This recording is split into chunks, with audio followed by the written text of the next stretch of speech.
Is Jeff? What went on with you and Jeff backstage? Now tell us. Now reward us for our patience. What went on back there? What was your strategy? Because ours won. Oh. I don't think so.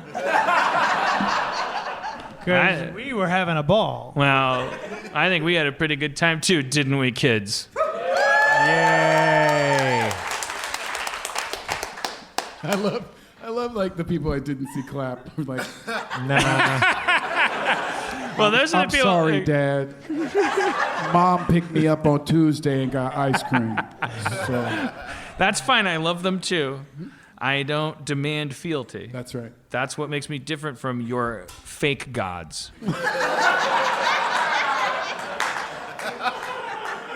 I'm the first god to say to you, you know what? I'd like to earn it. That's your first and last commandment. Let me earn it. Stop it. Stop it. What, you're afraid I'm going to become a cult leader now? It's a little late for that concern. It's just so... What? Tedious. It's like walking uphill. That's what Kate said to me one time. Like because I do bits, when we're driving in the car. You remember those? Yeah.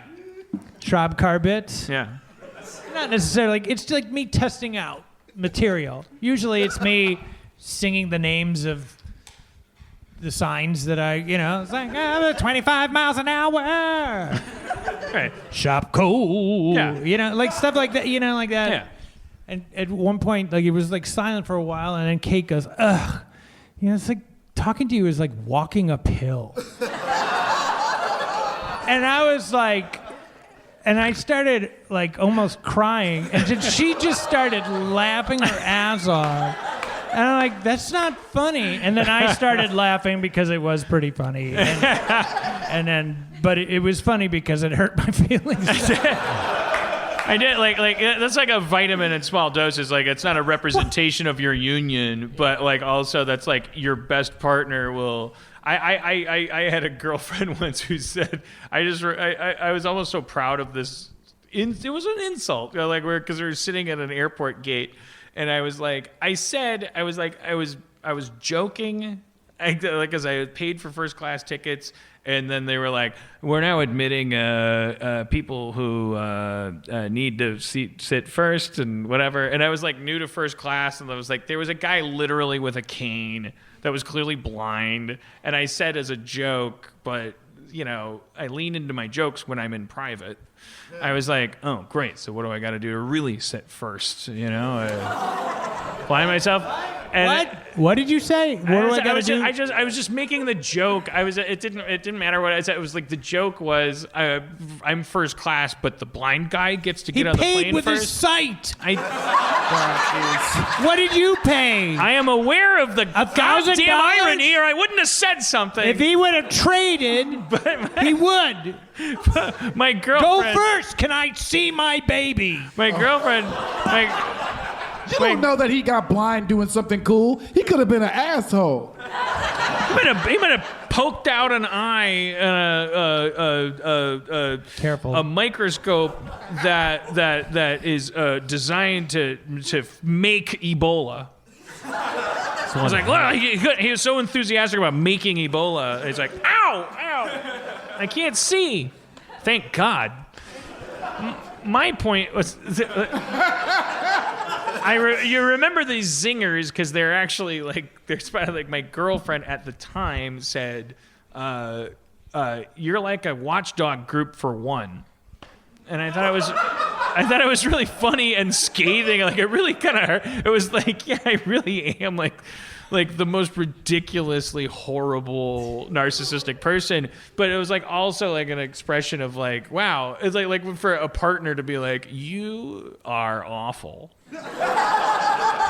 It's part of. But at the same time, and I think this is the reason I started laughing, is because I was because with Kate, because we talked about it for a long time, just dissecting why we were both laughing, and she said the reason is you were trying as hard as you can to make it feel like I was walking uphill. Right. Listening to this. Yeah. And you were trying as hard as you could to be a horrible person. Yeah. We succeeded. Yeah. Yeah.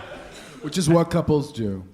And now, the shortcut to that is like you can be pleasant with each other about everything else if you just take the lid off the fart rule. Just fart with each other, and then because then you can be like, "You're awful," because that was awful, and then like you can both be like, "Yeah, that was bad," and then like, "Oh, let's get back to our partnership." Like in all other matters, we're best friends, but don't do that again. Yeah. Ha ha ha! I won't. Ha ha ha!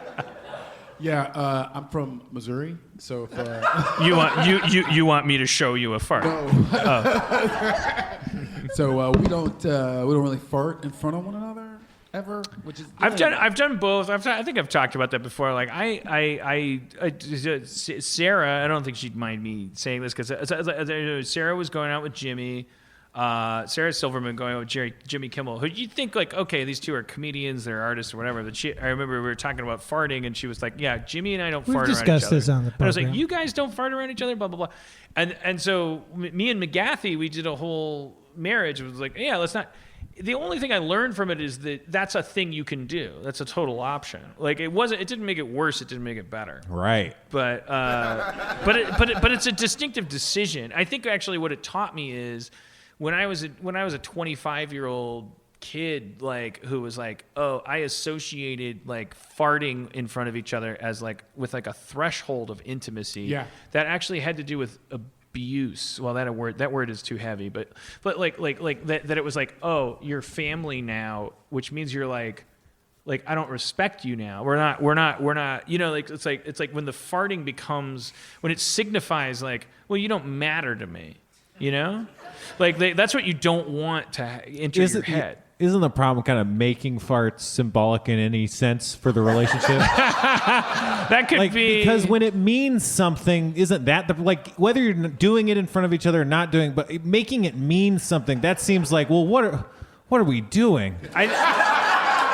I think you may be the most right and most wrong right. like, about this because it is, yeah, you're right. Like, first of all, good luck making farts not mean something. Not mean like, the wrong thing. Like, well, just like, because you know, getting to that place where it's just, well, farts are just when air is expelled from your anus. Like, come on, good luck. They're right. hilarious. But at any given time, it's like, it could be, like, if someone's saying they love you and then you fart, like, the timing means you don't love them or whatever. Right. Or if they're farting more than you because they're lactose intolerant. Right. I don't want to open that door. That all sounds like madness. Right. No, I do think, but I do think you're right in that if you maintain the idea that, well, farts happen, so they don't have power over us. So if I do fart next to you, it can't possibly mean by itself that I don't love you. It's certainly not supposed to. That's not the point of doing that. Any more than exhaling or lightning striking, because right. really it's just may as well be weather. Yeah. I think when I was younger, I think growing up blue collar and kind of Midwestern and like just sort of cultural things is like, I think I had it in my relationships. Like if you're listening to this, and I doubt you are, and you dated me when I was 19, I don't think you're listening to this podcast. But let's go ahead and bring Katie out. But I think it was flowers and candy, and then we started farting in front of each other, and then it turned into like kind of trailer park, like we're ball and chaining each other. You know what I mean? Like, yeah. But that has nothing to do with the fart. It has to do with the symbolism that you project right. onto it. That's probably the real problem. Yeah. Whereas Cody and I fart all over each other constantly. I'm saving one up for her right now because it means I love you. That's